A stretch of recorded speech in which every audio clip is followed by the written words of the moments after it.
Hello, my name is Stepan Nassyr. I'm a PhD student at the RIKEN Supercomputing Center under Professor Dirk Pleiter. The focus of my work for the last 4 years have been ARM processors and HPC, especially the new HPC-centric ARM Scalable vector extensions, also called SVE. This is a follow-up talk to my November 9th AHUG talk from 2020 about porting BLIS to ARM SVE. I'm going to talk about optimizing for Fujitsu's SVE-capable A64FX processor and the results obtained after optimization. First, what is BLIS? It's a framework for BLAS-like dense linear algebra routines, and the special thing about BLIS is that writing only a few native kernels accelerates almost all level 3 BLAS operations. Then, what is the A64FX? It's a processor made by Fujitsu and the first chip that implements ARM SVE, and the processor that powers the current champion of the top 500, RIKEN's Fugaku system. And at last, what is ARM SVE? It's ARM's successor to Neon as an SIMD extension with unspecified vector length. It enables vector-length-agnostic programming, SIMD code without assuming a fixed vector length. A64FX has SVE units with a side of 512-bit. Let's show the performance results first. These results were obtained on UK's Isambard system, which has a few A64FX nodes running at 1.8 GHz, which translates to a peak performance of 2764.8 GFLOPS. The benchmark used is the BLIS internal benchmark driver. For those who know more about BLIS, there is a simple driver called test_libbliss.x. This is not the one used. There is a more reliable benchmark in the test/3 directory. Above a matrix size of 1500 elements, we achieve over 2 teraflops, 2.4 teraflops above 4000, and 2.5 teraflops above a matrix size of 8000 elements. The best measured result was 2553 gigaflops at a problem size somewhat over 12,000, which translates roughly to 92% of peak.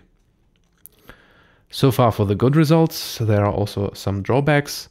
One is that powers of 2 and multiples thereof underperform, and the other is that small and thin matrices do not perform that well. However, here is a graph that shows a comparison between the performance of BLIS and a recent version of ARM performance libraries, and BLIS performs quite a bit better. What did it take to get to this level of performance? Of course, writing native SVE microkernels of adequate size and layout, using proper SVE instructions for the job, writing packing kernels to avoid the slow reference implementation, tuning the block sizes, making use of the A64FX unique features, especially the sector cache, prefetching correctly, and using Fujitsu's compiler for linking to improve the performance through link time optimization. To understand the optimizations, a brief overview of the GEMM implementation as it is implemented in BLIS is required. Well, GEMM is the general matrix-matrix multiplication. We multiply matrices A and B, scale the result with alpha, add the C matrix scaled with beta, and write the result back to C. BLIS uses the go-to-BLAS approach with 6 nested loops and packs the matrices into blocks that reside in different cache levels. Here is a compact overview of the 6 loops along with a visual representation of the blocks. We see that the innermost loop is the microkernel, surrounded by a macrokernel that walks the microkernel through the packed blocks. And in the outermost loops, we see where the packing operations are placed. The microkernel works on a microtile of C called CR and loads micropanels AR and BR of the A and B matrix respectively. The micropanels and tiles are contiguously stored in their respective packed blocks that ideally reside in the appropriate cache levels, AC in L2, BC in L3, and CC in memory. In L1 we store multiple BR micropanels along with a CR tile and a couple AR micropanels. Here is a picture of what it's supposed to look like. Here are the micropanels and tiles in L1. Multiple BR panels are here. AC is in L2, BC is in L3, and CC is in memory. Now, the A64FX doesn't have an L3 cache, so this is not exactly what physically happens, but it helps when trying to wrap your head around how the blocks are supposed to be placed. Both this graphic and the L1 before, by the way, were taken from the paper Analytical Modeling is Enough for High-Performance BLIS by Tsemelno et al. So let's move on to the microkernel, how to choose the size. It has to be able to hide the instruction latency. A64FX has pretty high latency, so we need a pretty big kernel. The FMA latency is 9 cycles, but there is also another latency, and that is that loading from the L1 takes 11 cycles. So yeah, we wrote multiple kernels of different sizes, and there is also Fujitsu's reference gem kernel, which provides us with one size that apparently performs well, that is 16 by 10 elements. Here is a visual representation of some kernels. This also corresponds to what the aforementioned CR microtile looks like. This one is 32 by 5 elements, this one is 16 by 8, and so forth. Now it turns out Fujitsu knows its own processor. The 16 by 10 kernel performed best. The 16 times 12 kernel is 10% slower, and the 16 times 8 kernel is even 40% slower. And microkernels with an odd second dimension perform terribly. I don't have an estimate number, but it was even worse than that.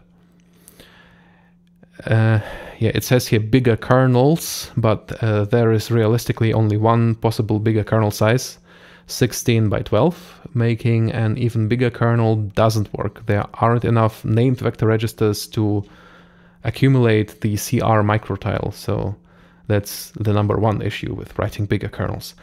But the other issue is that it seems that just being able to write down the kernel is not enough. Even though there are no data dependencies, it seems that vector renaming, so that the physical registers are used instead. So there are a couple of named registers, but they're underneath in the processor. There are more physical registers, and register renaming is supposed to detect data dependencies and resolve those. But it seems that this doesn't work out quite well. Out of the 32 named registers, we have 24 for the microtile accumulation, and 4 registers are used for the AR panels. That leaves us with only 4 registers for BR. And we would need 12 for a 16 x 12 kernel to basically have each iteration have the appropriate number of registers for all B elements, or ideally 22 if we just go by the physical requirement to hide latency. There are 96 physical vector registers on the A64FX, but it seems that the renaming can't handle this. Yeah, and with smaller kernels the FMA latency isn't hidden, so we see pretty bad performance. Yeah, one thing to mention is that though the kernels are optimized for A64FX, they remain vector-length agnostic and can therefore be used as basis for future architecture ports. This is represented here on the graphic by having 2 halves of this microkernel CR tile representation have different colors, and you see that, for example, in the to the left there is the 512-bit vector registers. The middle is what it would look like if the registers were 256 bits, and the rightmost one is with 128-bit registers. Okay, what needs to be considered with the instruction choice? Well, carefully reading what hardware is used by the instructions. The A64FX manual has a nice table in the end containing useful information on each instruction, and that allows us to avoid stalling pipelines, of which there are 7 pipes in total: 2 integer, 2 floating point, 2 address generation, and 1 predicate pipe. We want to use as few pipes as possible for as few cycles as possible, and we want to overlap data transfers with FMA. What could make us choose the wrong instructions? Well, apart from not knowing what they do under the hood, also trying to save some vector registers with some tricks. When loading AR, we just contiguously load with LD1D. This one also allows to easily write a vector-length-agnostic kernel, nothing much to consider here. Then when writing BR, we broadcast each element across the vector with LD1RD. Loading multiple elements at once, for example, with LD1D and then duplicating, for example, with dup, would use the floating point pipes, so we don't want that. Another alternative would be loading quad words and then using indexed FMA instructions, but that also doesn't work. More on this on the next slide. So for the floating point, we use unindexed normal FMLA because the indexed ones use both FLA and FLB pipes at the same time. This means that at best we could reach half of the performance that is theoretically possible. Moving on to the packing kernels. Here, if we don't provide an optimized implementation, the C reference implementation is used. The packing kernels that I used in the benchmark were written by Ruxing Xu of Tokyo University, with whom we've worked closely optimizing BLIS for the A64FX. Here is a code snippet in the context initialization of BLIS, where the double precision packing kernels to use are specified. Those kernels improve the performance by roughly 5%. One of the biggest improvements was tuning the block sizes. Previously, the effort on my side was to automatically determine nearly optimal block sizes for a system from the hardware parameters. This did not result in good performance. Here are the automatically calculated block sizes, and here are the manually tuned ones. Yeah, the performance is improved by over 50% if you use the good block sizes. This optimization was purely scanning the parameter space without any kind of performance modeling.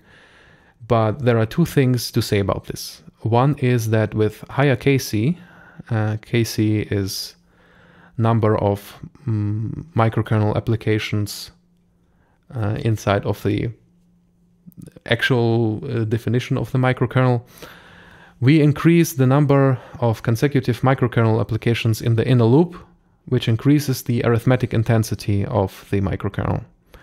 And the other is that with higher KC, we also increase the number of contiguous memory accesses, which makes the hardware prefetcher's job easier. The A64FX comes with some HPC-specific features. One of them is the sector cache. We can tag an address to assign a cache sector, and we can set the size of those cache sectors in L1 and L2, although this has to be enabled with root writes. And ideally, one sector will not evict data from another sector. Or not ideally, one sector will just not evict data from another sector.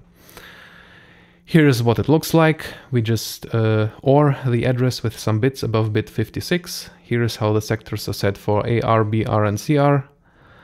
One observation was that when the sector cache is used, the performance is more consistent. You can find more information about sector cache in the official published Fujitsu documents, which are available in Fujitsu's A64FX GitHub repository. By setting specific system registers, we can control how big the cache sectors are. This doesn't always work. Another system register controls whether this is a legal instruction, and it has to be set by someone with root writes. If it's disabled, your application will crash with, I think, SIG-AL. The way it's currently set in BLIS is a bit of a hack. We use an OpenMP directive to basically run this on H-core. This means that if you compile BLIS with pthread instead, this will probably not work. So just tagging the addresses with cache sectors improves performance by around 5 to 7%. And if you also set the sector sizes, you will get 6 to 12% uplift. The 12 coming mostly from higher lows at some problem sizes. Okay, what was done with prefetching? We initially prefetch 4 kilobyte of A, 4.5 kilobyte of B, and it's 1.2 kilobyte of C, which is the whole CR microtail, into the L1 cache. And then we prefetch A continuously in the KC loop. This is the one that accumulates the results in one CR microtile. We do not prefetch BR in the loop. We'll leave that to the hardware prefetcher. The gain varies from minimal to around 7%, but one observation was that without prefetching, at no problem size could a result above 2500 gigaflops be measured. When working on prefetching, we noticed that the vector-length-agnostic SVE prefetches don't work well, and that prefetching B in a loop lowers performance significantly, probably interfering with the hardware prefetcher. And also, only when the sector cache feature was used did prefetching even have a positive impact. Without sector cache, prefetching always decreased performance. You can easily see if you're doing something wrong with prefetching, because it will really drop your performance if you make mistakes. Now here's another optimization that was found by Rushing. We compile most of BLIS with a GCC, then everything in frame/thread is compiled with FCC, and we also use the Fujitsu compiler to link the library and benchmark. This results in roughly 10% higher performance. We think this is due to Fujitsu's link time optimization, because even the single thread performance is increased. Mainline BLIS has now support for the A64FX. The merged code has been written by Rushing and includes all code-based optimizations, and he also gathered some performance results on Fugaku and published those in the main BLIS repository, and from the results, BLIS seems to be competitive with Fujitsu's own SSL2 library. For the future, what other improvements can be done? First of all, we only implemented native GEMM kernels. To get the most out of BLIS, you should also implement TRSM and the merged combined GEMM TRSM kernel. The performance of small and thin matrices can be improved through the addition of some supplemental kernels. I think Rushing is also working on this, or has been working on that. Whether some other features can be of use, like avoiding implicit writes with DCZVA, or maybe in the packing kernels, or using the hardware prefetch assistance, has not been investigated. And many of the optimizations were just found by trying different parameters, scanning the parameter space. A thorough modeling can lead to a better understanding of the performance. This is something I'm working on, as it is also in the scope of my PhD, and it ideally would lead to a publication with a more general scope. Thank you for your attention.